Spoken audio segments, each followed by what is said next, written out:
सूत्रेति तन्मयतया सर्वोऽभिनेदु तं सर्वभूतहृदयं मुनिमानतोऽस्मि हे शङ्करं शङ्कराचार्यं केशवं बादरायणं सूत्रभाष्यकृतो वन्दे भगवन्तो पुनः पुनः हे ज्ञानेशं ज्ञानमूर्तिं च साक्षात् प्रेमस्वरूपिणीं नामदेवं च दयामूर्तिं नाथं वन्दे पुनः पुनः वैराग्यस्य परामूर्ति श्रीतुकाराम जगद्गुरुं नीलकण्ठगुरुभक्त नमामि संत पंचकम् ओम मृत्युंजयाय रुद्राय नीलकंठाय शंभवे अमृतेशाय शर्वाय महादेवाय ते नमः हे सर्वमंगलमांगल्ये शिवे सर्वार्थसाधिके शरण्ये त्र्यंबके गौरी नारायणी नमोस्तुते ओम जयंती मंगला काली भद्रकाली कपालिनी दुर्गा क्षमा शिवा धात्री स्वाहा स्वधा नमोस्तुते गुरुर्ब्रह्मा गुरुर्विष्णु गुरुर्देवो महेश्वरा गुरु साक्षात् परम ब्रह्म तस्मै श्री गुरवे नमः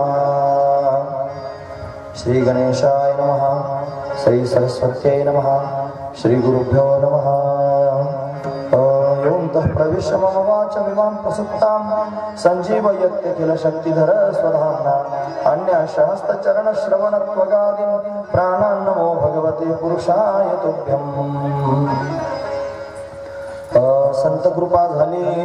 संत कृपा झाली इमारत फळाली ज्ञानदेवे रचिला पाया उभारिले देवालया प्रस्तुत प्रतिवर्षीप्रमाणे याही वर्षी होणार आपला हा सिद्धेश्वराचा भव्य दिव्य असणारा उत्सव आणि या सिद्धेश्वराच्या उत्सवातील असणारी ही सकल संत कथा या संत कथेतील असणारा हा पहिला दिवस संतांची मधुरमय असणारी मंगलमय असणारी कथा आपल्या सर्वांना या ठिकाणी श्रवण करायची आहे महाशिवरात्राच्या उत्सवाची असणारी पर्वणी आहे आणि या पर्वणीच्या निमित्तानं हा सोहळा त्यांनी आयोजित आहे 50 वर्ष त्यांनी झालेली आहेत आपण अविरतपणे भगवंताची सेवा या ठिकाणी करतो आहोत ही पंढरीच त्यांनी बोरी गावावर आता वळलेली आहे म्हणून सर्व आनंदात आहेत मंदिर अतिशय सुंदर तयार झालेलं आहे मंदिराच्या समोर गेलं की असं वाटतं पाहतच राहावं असं सुंदर मंदिर तयार झालेलं आहे म्हणजे सिद्धेश्वर जो आळंदीत आपण त्यांनी पाहतो अगदी तसाची तसा सिद्धेश्वर इथे त्यांनी पाहायला मिळतोय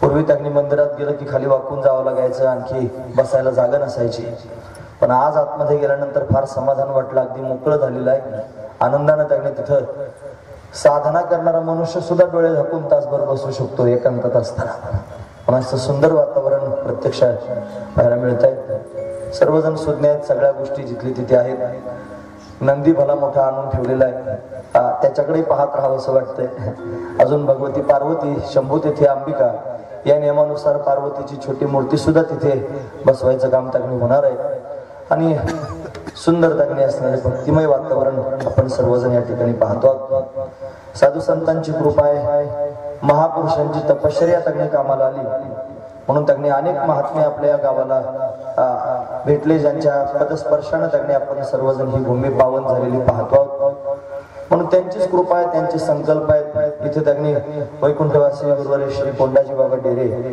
यांचं आगमन त्यांनी सतत होत राहिलं त्यानंतर त्यांनी वैकुंठवासी गुरुवारी श्री शंकर बाबा घोले यांची प्रेरणा त्यांनी प्राप्त झाली आणि या सर्वांच्या प्रेरणेतून सर्वांच्या आशीर्वादातून त्यांनी भव्य दिव्य हा सोहळा त्यांनी होतोय मला वाटतं पहिलंच वर्ष असेल की या बाजूला आपण कथा कीर्तनांची त्यांनी सेवा घेतलेली आहे कारण एवढी त्यांनी मंडळी आता जेवढा समाज जमणार आहे तो तेवढ्या वातावरणात त्या मंडपामध्ये बसू शकला नसता म्हणून सुंदर त्यांनी व्यवस्था या बाजूला केलेली आहे संत कथा आपल्याला श्रवण करायची आहे रात्रीचे कीर्तन आपण श्रवण करणारच आहोत संत कथा जीवनाला पोषक असणारी कथा संत कथा जीवनामध्ये गरजेची असणारी कथा संत कथा जीवनाला मार्ग दाखवणारी कथा संत कथा जीवनामध्ये प्रकाश देणारी कथा संत कथा अज्ञान निवृत्त करणारी कथा संत कथा सुख प्राप्त करून देणारी कथा संत कथा समाधान प्राप्त करून देणारी कथा संत कथा व्यथा घालवणारी कथा अशी अनेक प्रकाराने संत कथा पाहता येते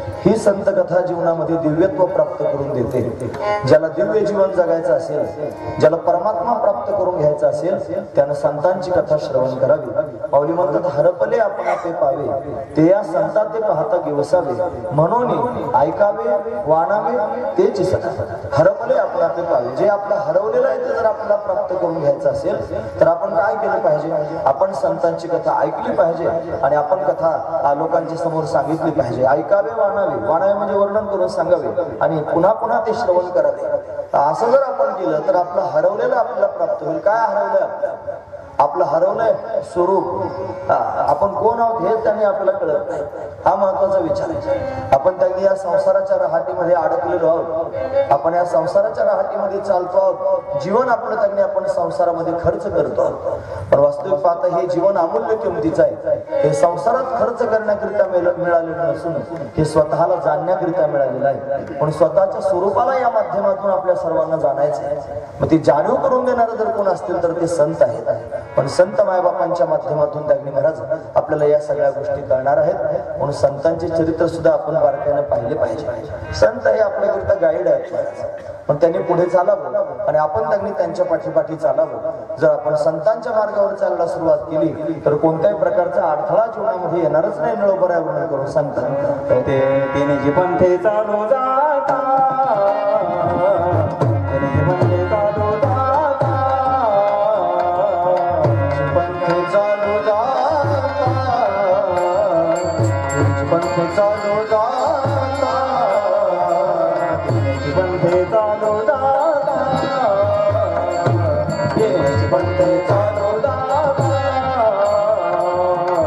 जीवन ते चालू जाता, जीवन ते चालू जाता. पडे गुंडा कोठे नाही, न पडे गुंडा कोठे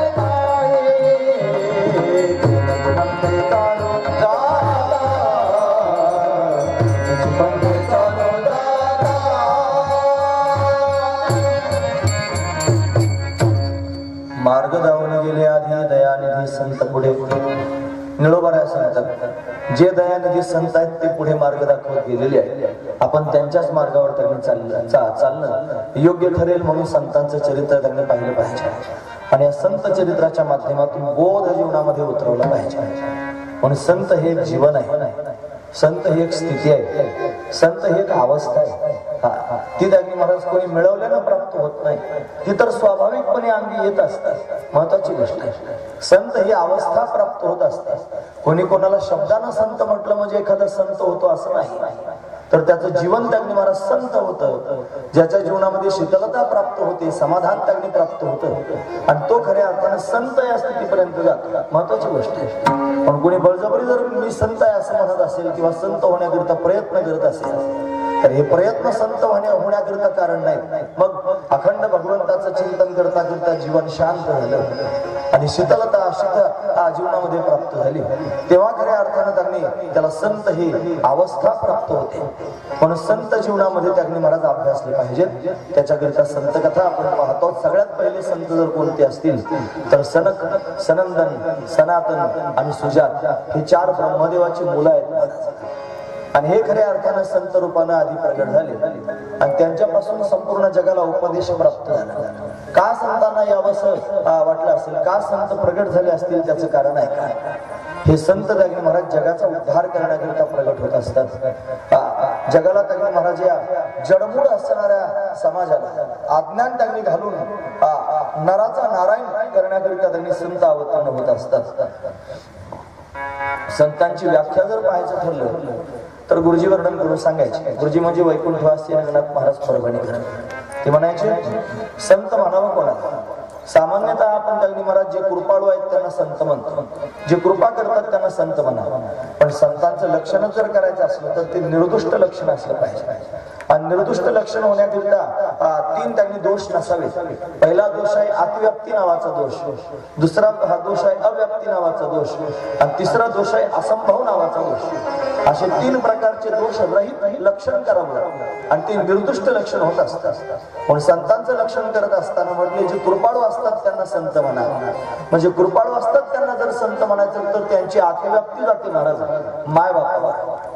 कारण आई वडील सुद्धा कृपाळू आहेत ना महाराज. आई वडील पण कृपा करतात, लहानचं मोठं करतात, शिक्षण करतात, त्याला नोकरी लावून देतात, त्याचं लग्न करून देतात, त्याला झालेली मुलं सांभाळतात, त्याच्याकरिता जीवन खर्च करतात.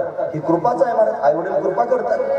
मग आई वडील कृपा करतात, मग आई वडिलांना सुद्धा संत म्हणा असं जर एखादा म्हणत असेल तर आई वडिलांना संत म्हणता यायचं नाही महाराज.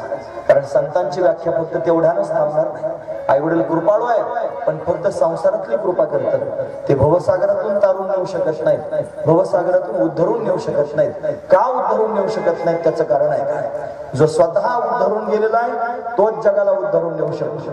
जो स्वतःच बंधनात आहे तो जगाला काय त्यांनी महाराज बंधनातून मुक्त करणार आहे. पण आई वडील जरी कृपाळू असले तरी सुद्धा ते अज्ञानाच्या आवरणामध्ये बांधलेले आहेत, म्हणून ते आवृत्त आहेत. जो आवृत्त आहे तो दुसऱ्याला मुक्त करू शकत नाही. या खांबाला एक माणसाला बांधून ठेवलं आणि या खांबाला एक माणसाला बांधून ठेवलं, दोघे एकमेकाकडे पाहून आरडाओरडा करून म्हणतात मला सोडव.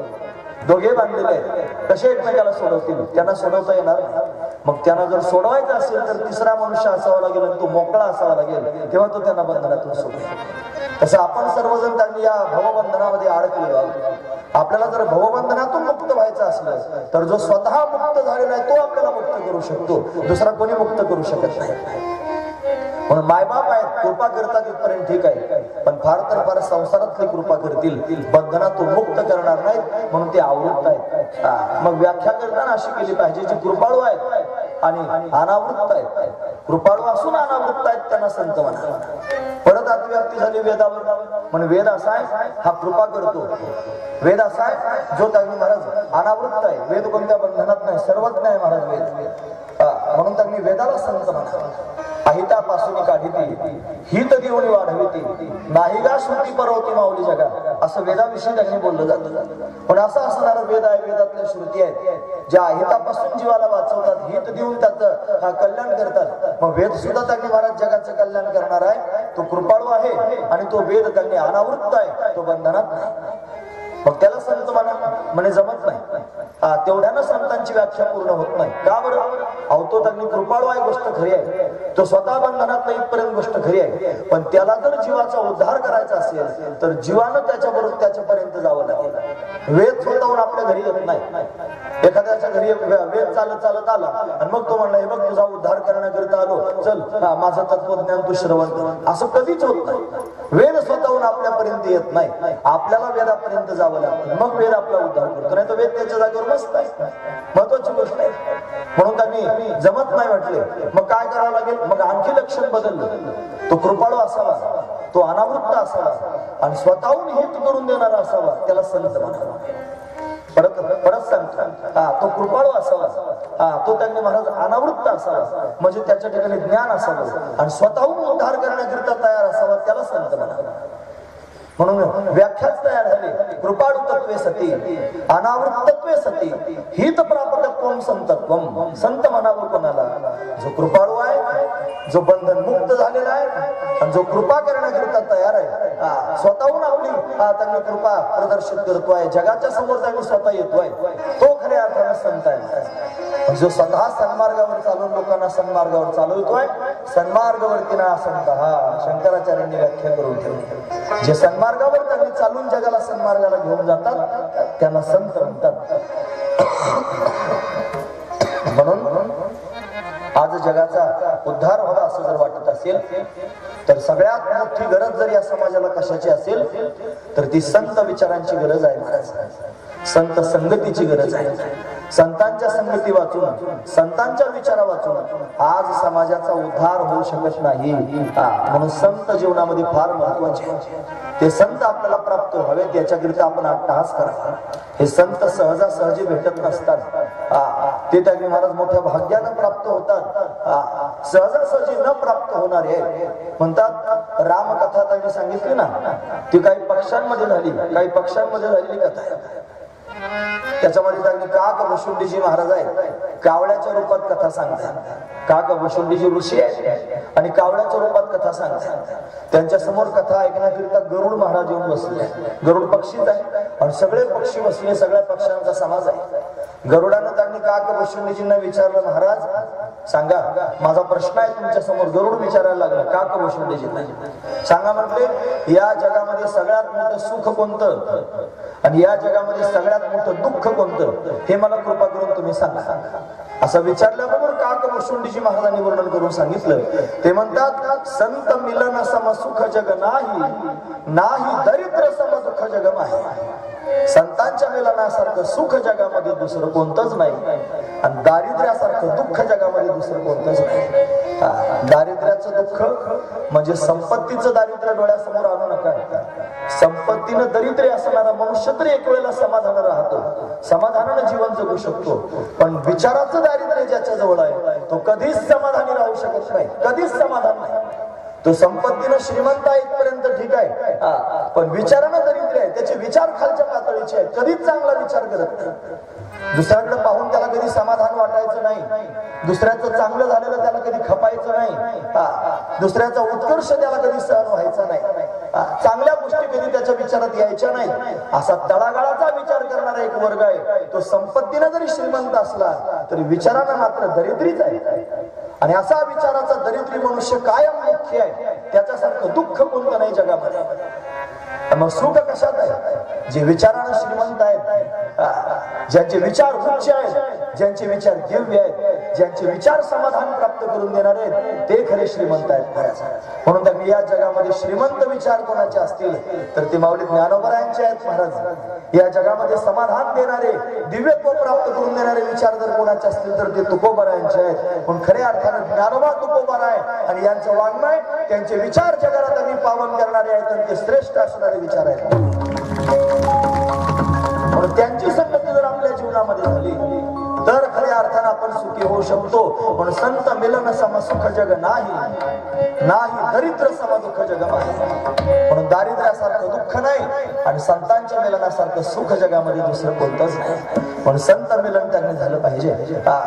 ज्या दिवशी संत जीवनामध्ये येतील, आपल्या मुखातून भगवंताचं नामचिंतन होईल, समजायचं या संतांच्या आगमनानं जीवनामध्ये त्यांनी परमात्म्याची प्राप्ती आपल्याला होणार आहे. जब संत मिलन हो जाए, जब संत मिलन हो जाए, तेरी वाणी हरि गुण गाए, मेरी वाणी हरि गुण गाए, तो इतना समझ लेना अब हरि से मिलन होगा, तो इतना समझ लेना अब हरि से मिलन होगा, तो इतना समझ लेना अब हरि से मिलन होगा, तो इतना समझ लेना अब हरि से मिलन होगा.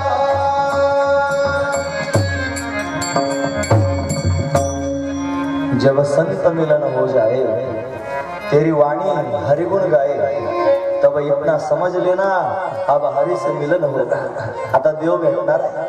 ज्या दिवशी जीवनामध्ये संत येतात, ज्यावेळेला आपलं तोंड स्वाभाविकच हरीचे गुणानुवाद गातं, त्यावेळेला समजावं की भगवान आपल्यावर कृपा करतोय, आता परमात्मा आपल्याला भेटणार आहे. महत्वाची गोष्ट आहे. पण संतांच्या भेटीशिवाय परमात्मा भेटत नसतो. म्हणून त्यांचे गोपाळ कृपा करी, त्यांच्यामुळे परमात्मा कृपा करत असतो. म्हणून असे असणारे हे संत आहेत, ते जीवनामध्ये यावेत, ते प्राप्त व्हावेत, ते सहजासहजी मिळत नाहीत. फार दुर्लभ आहे महाराज संतांची भेट होणं. बहुअवघड आहे संत भेटी, बहुअवघड आहे संत भेटी, अवघड आहे संत भेटी, बहुअवघड आहे संत भेटी, परिचय भेटी करुणा केली, बहुअवघड आहे संत भेटी,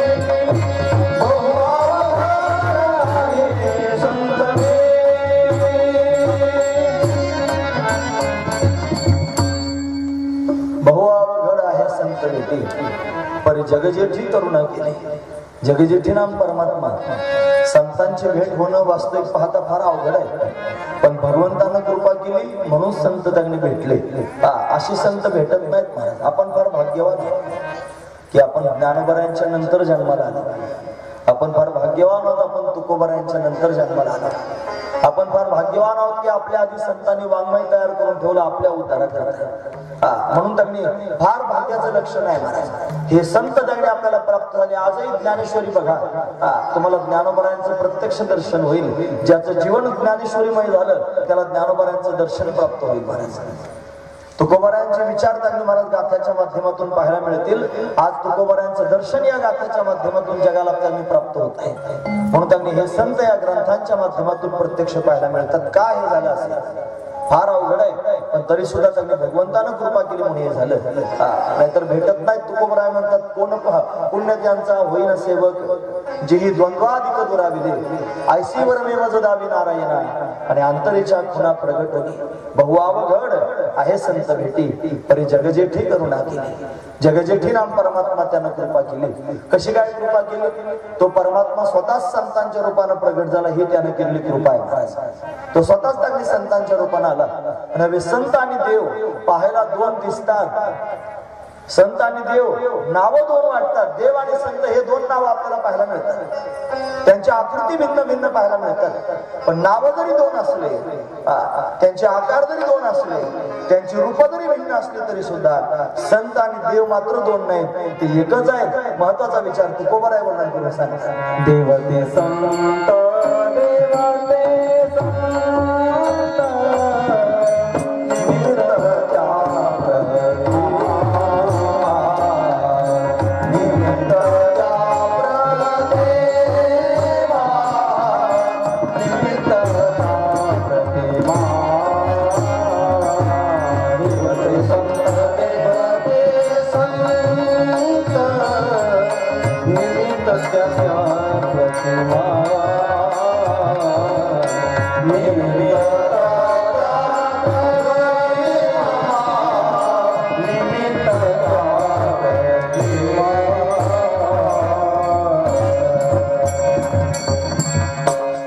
देव ते संत देवते संत निमित्त त्या प्रतिमा. तो देवच संतांच्या रूपानं प्रगट झाला म्हणून संत आपल्याला त्यांनी मिळाले.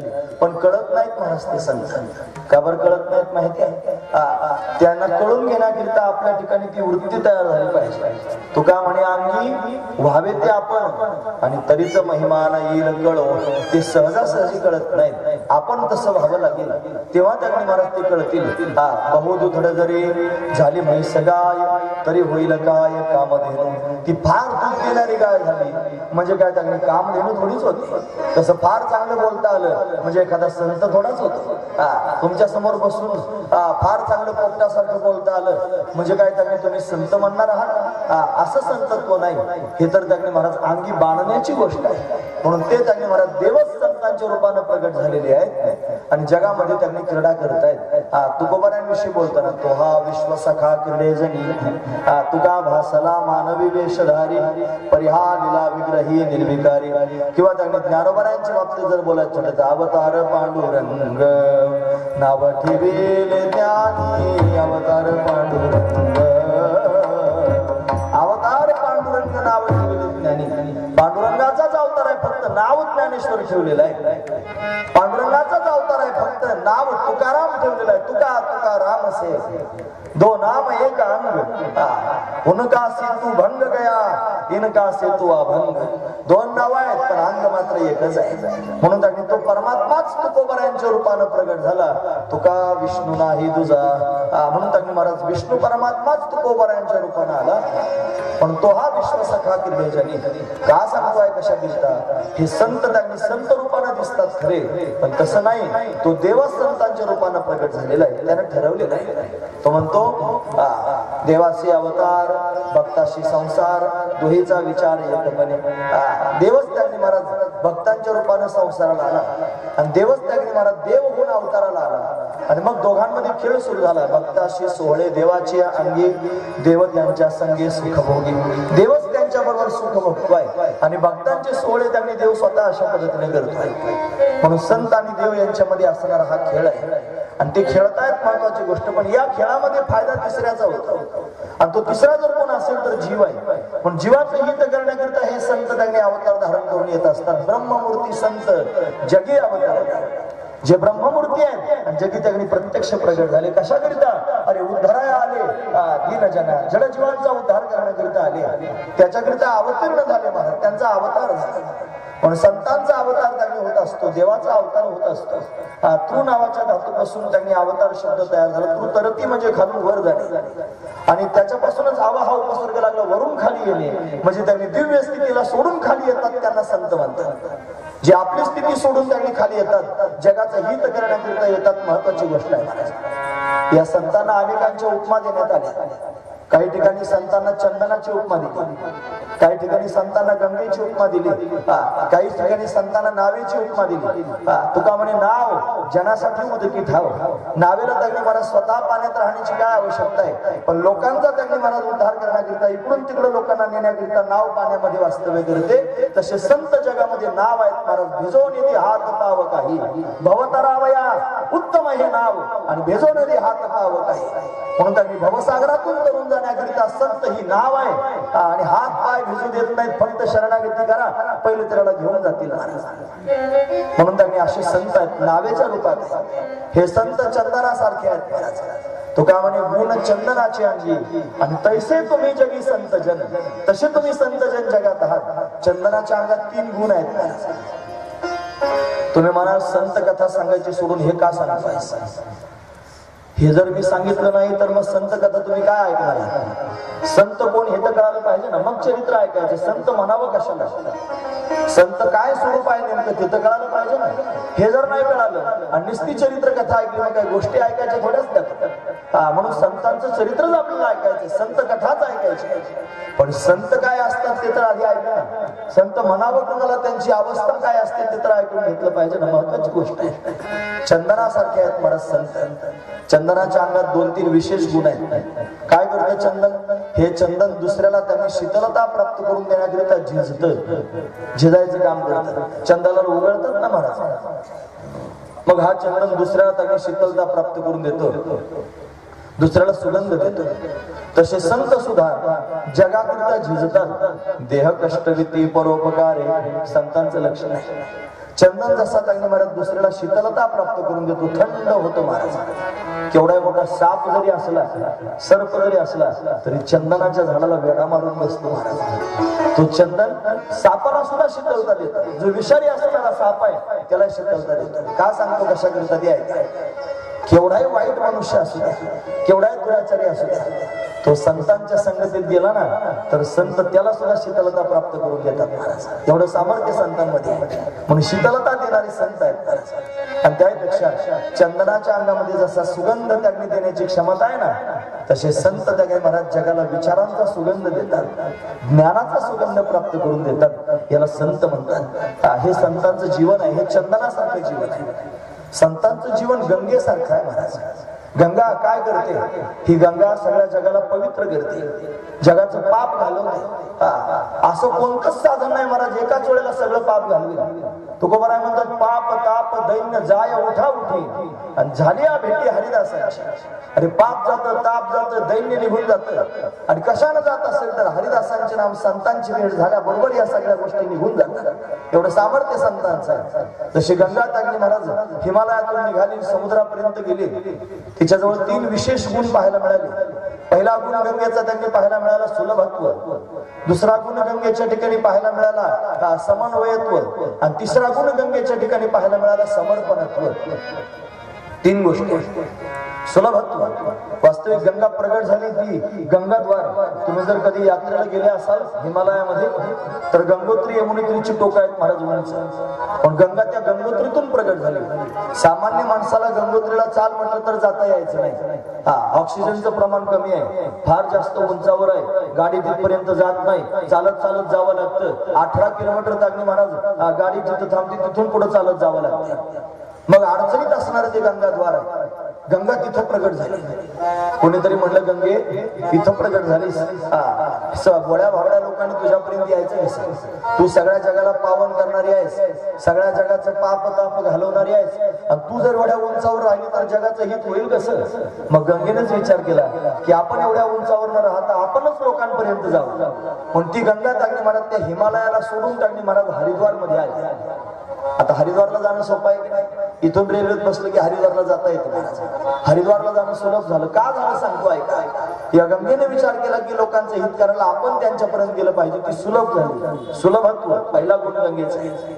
दुसरा गुण सांगतो समन्वय. काय समन्वय केला तिनं अनेक नद्यांना पोटात घेतलं, तिनं मंदाकिनीला पोटामध्ये घेतलं. अनेक प्रकारचे प्रयाग आहेत ना, रुद्र प्रयाग आहे, देव प्रयाग आहे. वरती जाता जाता तिकडं बद्रीनाथ केदारनाथला जाताना प्रयाग लागतात. मंदाकिनी नदी आहे, अलकनंदा नदी आहे, नंद नदी आहे, यमुना नदी आहे, सरस्वती नदी आहे. या सगळ्या नद्यांना त्यांनी या गंगेनं पोटात घेतलं. छोटे छोटे नळ, छोटे छोटे त्यांनी महाराज असणारे ओढ, छोटे छोटे ओढे सुद्धा तिच्यात समाविष्ट झाले. सगळ्यांना आपल्या पोटात घेत घेत समुद्रापर्यंत जाण्याकरिता निघालेली आहे. हा तिच्या अंगातला गुण आहे समन्वयत्व. सर्वांना पोटात घ्यायचं समन्वयत्व.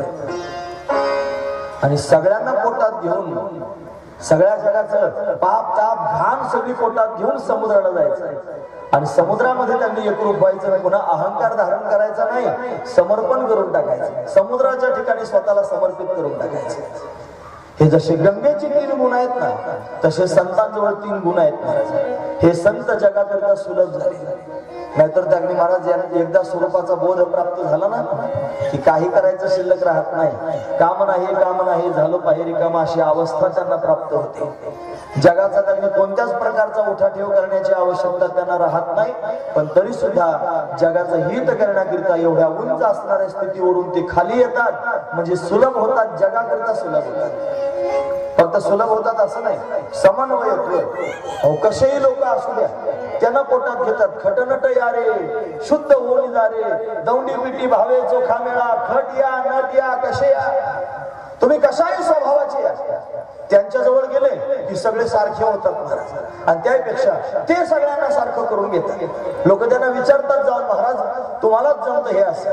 नाही तर एवढ्या लोकांना अशा पद्धतीने सांभाळायचं. सगळ्या प्रकारच्या जिन्स असतात महाराज, त्या सगळ्या सांभाळाव्या लागतात. काही त्यांनी कामी असतात, काही क्रोधी असतात, काही लोभी असतात, काही द्वेषी असतात, काही मत्सरी असतात, काही सांसारिकच असतात.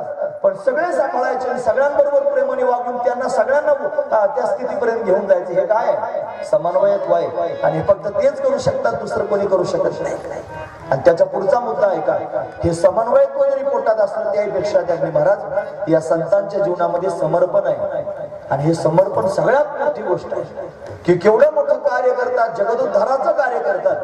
पण कोणत्याच प्रकारचा अभिमान पोटात नाही. मी याचा उद्धार केला, मी याच्यावर उपकार केला, मी याचं चांगलं केलं, मी आमच्याला आमचं प्राप्त करून दिलं, असं कधीच म्हणत नाही. शेवटी लीनता धारण करून भगवंतामध्ये एकरूप होऊन जातात. जशी गंगा समुद्रात विलीन होते तसे संत भगवंताच्या स्वरूपात विलीन होऊन जातात. म्हणजे समर्पणत्व या 3 गोष्टी संतांजवळ आहे. म्हणजे बघा, या संतांना त्यांनी गंगा म्हटलं तरी कमी पडतं. या संतांना चंदनाची उपमा दिली पण त्यांनी साजून दिसते. या संतांना नाव म्हटलं तरी शोभून दिसते. म्हणून त्यांनी महाराज हे संत असेच आहेत की जे जगाचा उद्धार करण्याकरिता, हित करण्याकरिता आले. त्यांचा अवतार झाला महाराज.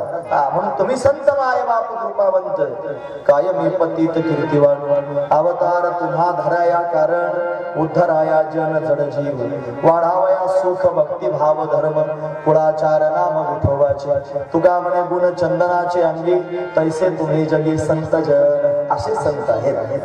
आणि त्या संतांचं चरित्र आपल्याला ऐकायचं. तुम्ही ऐकतात ना सर्वजण? हे जर आधी पूर्वपीठिका मी सांगत नाही तर तुम्ही संत चरित्रात प्रवेश कसे करणार? मग नेमकं चरित्र ऐकायचे, कोणाचं ऐकायचे? म्हणजे संतांचं ऐकायचे. आपण संत म्हणजे काय असं जर तुम्हाला एखाद्याने विचारलं, तुम्हाला छाती ठोकपणे सांगता यायला नको का? मग नाहीच काही सांगता आलं तर ध्यानात राहील ना, गंगेसारखे असतात म्हणतात. त्यांना ते चंदनासारखे असतात, त्यांना संत म्हणतात. जे नावेसारखे आहेत दुसऱ्याला तारून नेतात त्यांना संत म्हणतात. निदान एवढं तरी सांगता येईल की नाही महाराज? ज्यांच्याकडे पाहिल्यावर जीवन धरून जातं, धरून जाता येतं, हरपले आपण आपे पावे, असं ज्यांचं त्यांनी जीवन आहे त्यांना संत म्हणतात. काय हरकत आहे महाराज संतांचं जीवन असं समजून घ्यायला? म्हणून असे आहेत संत. त्या संतांचं चरित्र त्यांनी पाहायचंय. परमात्मा स्वतःच संत झाला. श्रीमद भागवतामध्ये भगवंताचे 24 अवतार वर्णन करून सांगितले. पण भगवंतानं 24 अवतार धारण करत असताना सगळ्यात पहिला अवतार जर कोणता धारण केला असेल तर तो संत रूपाने अवतार धारण केला. पहिला अवतार भगवंताचा संत रूपाने झाला. म्हणून संत होऊनच देवाला यावं लागलं. हे बघा, संत आणि देव यांच्यातला थोडासा फरक सांगतो. देवही अवतार धारण करून येतो आणि संतही अवतार धारण करून येतात. पण दोघांच्या हातामध्ये दोन गोष्टी पाहायला मिळतात. एकाच्या हातामध्ये शस्त्र पाहायला मिळतं आणि दुसऱ्याच्या हातामध्ये शास्त्र पाहायला मिळतं. दोघेही घालवतात, दोघेही घालवण्याकरताच येतात. देव शंख चक्र गदा पद्म हातात घेऊन येतो. देव शारंग धनुष्य हातात घेऊन येतो. देव कौमुदी गदा घेऊन येतो आणि घालवतो. कोणाला घालवतो? जो त्यांनी वाईट कर्म करणारा आहे, दुष्प्रवृत्तीचा मनुष्य आहे, राक्षसासारखा, असुरासारखा, दैत्यासारखा वागतोय, त्याला डायरेक्ट घालूनच टाकतो महाराज. संपूर्णच टाकतो. ते करण्याकरता येतो. आणि संतही येतात आणि तेही घालवण्यासाठी येतात. पण महत्वाचा मुद्दा आहे काय? देव जसा त्यांनी वाईट कर्म करणाऱ्या माणसालाच घालवतो, तसे संत त्यांनी महाराज वाईट कर्म करणाऱ्या माणसाला घालवित नाहीत. मग त्याच्यातला वाईटपणा घालवतात. हा महत्वाचा विचार आहे. जे खळांची व्यंकटी सांडो तया सत्कर्मी रती वाढो, भूता परस्परे पडो मैत्र्य जीवांचे, दुरितांचे तिमिर जावो, विश्व स्वधर्म सूर्ये पाहो, जो जे वांचील तो तेला हो, प्राणी जात. ही संतांची वृत्ती आहे. म्हणून संत घालवतात. पण त्यांनी महाराज वाईट कर्म करणाऱ्या माणसाला घालवत नाहीत, त्याच्यातला वाईटपणा घालवतात.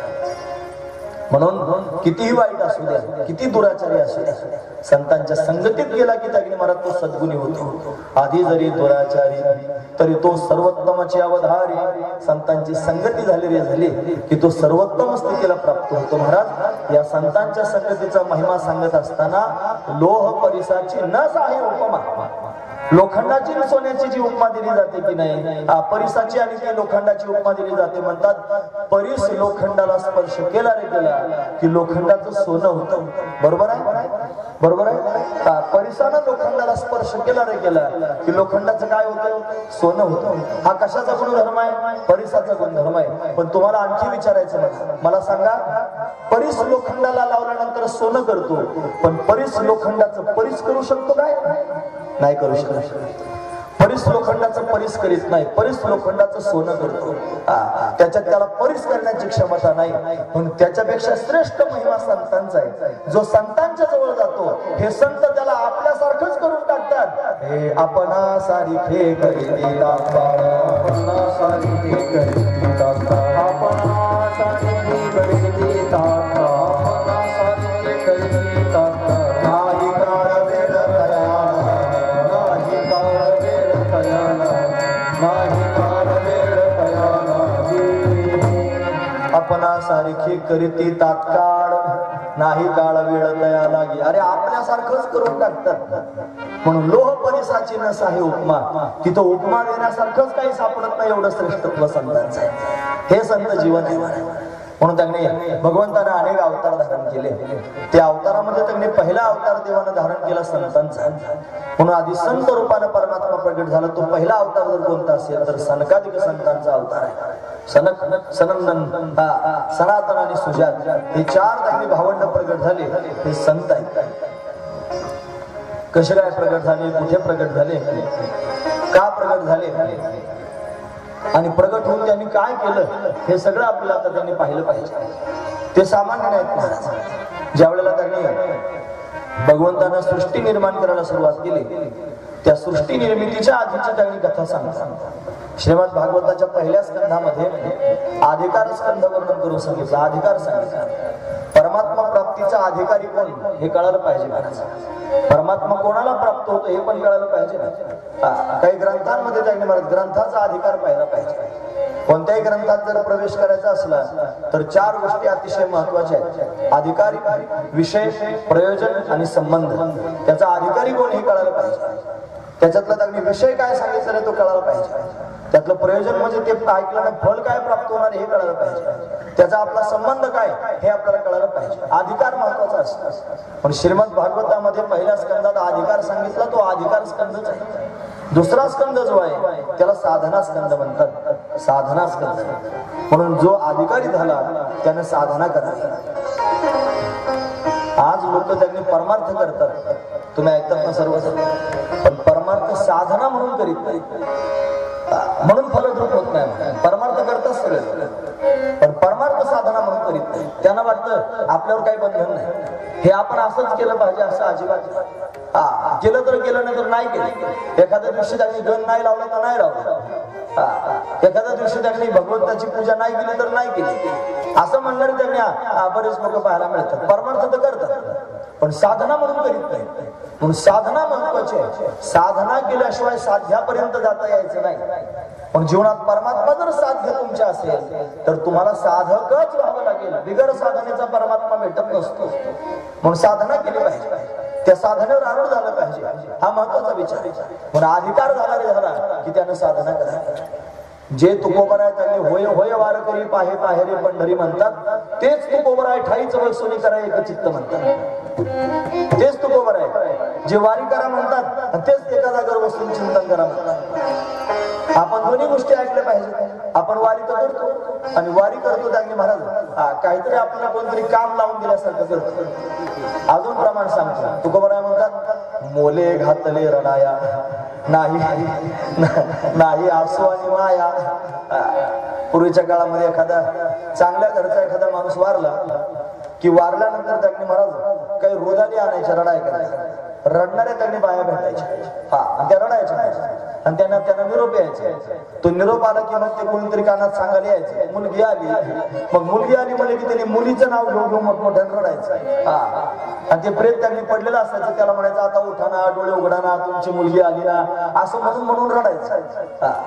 अरे म्हणजे त्यांचा मुलगा आला म्हणजे की मुलाचं नाव घेऊन रडायचं. पैसे देऊन रडण्याकरिता आणलेल्या त्यांनी त्या बायका त्या रडतात खऱ्या, पण फक्त रडतातच. त्यांच्या डोळ्यामध्ये अश्रू येत नाहीत आणि त्यांच्या पोटामध्ये माया तयार होत नाही. हे जसं आहे ना, मोले घातले रडाया नाही आसू आणि माया, हे जसं आहे तसंच त्यांनी महाराज फक्त परमार्थ करायचा. सगळे करतात म्हणून आपण करायचा. असं जर आपण करत असलो तर फक्त आपण परमार्थाचं नाटक करतो. हे नाटक काही कामाचं नाही महाराज. हे नाटक फक्त लोकांना बोलवू शकतं. हे नाटक फक्त त्यांनी महाराज जगातल्या लोकांना बावळू शकतं, देवाला नाही. देवाच्या समोर कोणतंच नाटक चालत नाही महाराज. देवाच्या समोर दूध का दूध, पाणी का पाणी, ते स्पष्ट लगेच होत असतं महाराज. निरक्षीर एका क्षणात त्यांनी देवाला सगळं कळतं महाराज. कोण काय करतोय, कशा पद्धतीने करतोय, कोणाचा उद्देश काय, कोणाच्या पोटातली भावना काय आहे, या सगळ्या गोष्टी कळतात. म्हणून परमात्म्यापर्यंत जर जायचं असेल तर माझं म्हणणं ऐका सगळ्या लोकांनी. ही संत कथा फक्त निमित्त आहे हो, त्याच्यातून आपल्या जीवनात काहीतरी उतरवून घ्यायचंय, हा त्यातला मुख्य गाभ आहे. पण काय उतरवून घ्यायचं असेल तर संदेश आहे आजच्या कथेतला, साधक व्हा, साधना करा, परमात्मा प्राप्तीची साधना करा. काय आहे साधना? कधीतरी शांत चित्ताने एका जागेवर बसून भगवंताचं ध्यान करा. तोच एक ध्यावा चित्ते करून रिते कलेवर. म्हणून त्यांनी महाराज परमात्मा जर प्राप्त करून घ्यायचा असेल तर येथे नसरे दुसरी आटी, देवा भेटी जावे. आटी म्हणजे साधना. या ठिकाणी दुसरी कोणतीच साधना नाही देवाच्या भेटीला जाण्याकरिता. मग काय करावं लागेल? तोच एक ध्यावा चित्ते करून रिते कलेवर. म्हणून त्यांनी तोच परमात्मा एक चित्तानं त्याचं ध्यान करावं लागेल. आणि कसं करावं लागेल? करून रिते कलेवर षडउर्मी हृदयात त्यांचा अंत पुरवणी. पण अंतकरणामध्ये असणारे सर्व विकार आहेत त्यांना दूर करून भगवंताचं चिंतन त्यांनी करणं, भगवंताचं ध्यान करणं, भगवंताशी संवाद करणं, भगवंताच्या सुखामध्ये एकरूप होणं, ही साधना आहे. आणि ही साधना जीवनात सगळ्यात महत्वाची आहे. म्हणून साधक झालं पाहिजे. पण भागवतातला दुसरा स्कंद हा साधना स्कंद आहे. आणि या साधना स्कंदामध्ये त्यांनी महाराज राजा परीक्षिताला त्यांनी श्री शुकदेवजी महाराज साधना सांगितलं. राजा साधना करा. काय करा? हे श्रोतव्य कीर्तितव्यस्य स्मर्तव्यस्यता भयम. तीन गोष्टी आहेत. तस्मात भारत सर्वात्मा भगवान ईश्वरो हरिः श्रोतव्य कीर्तितव्यस्य स्मर्तव्यस्यता भयम. तो जगाचा मालक आहे. तस्मात भारत सर्वात्मा, तो सगळ्या जगाचा मालक असणारा सर्वात्मा असणारा जो परमात्मा आहे, त्या परमात्म्याचं चरित्र श्रवण कर. त्या परमात्म्याच्या चरित्राचं कीर्तन कर आणि त्या परमात्म्याचं स्मरण कर, 3 गोष्टी सांगितल्या. असं त्यांनी करत राहा. कसं करू म्हटलं ते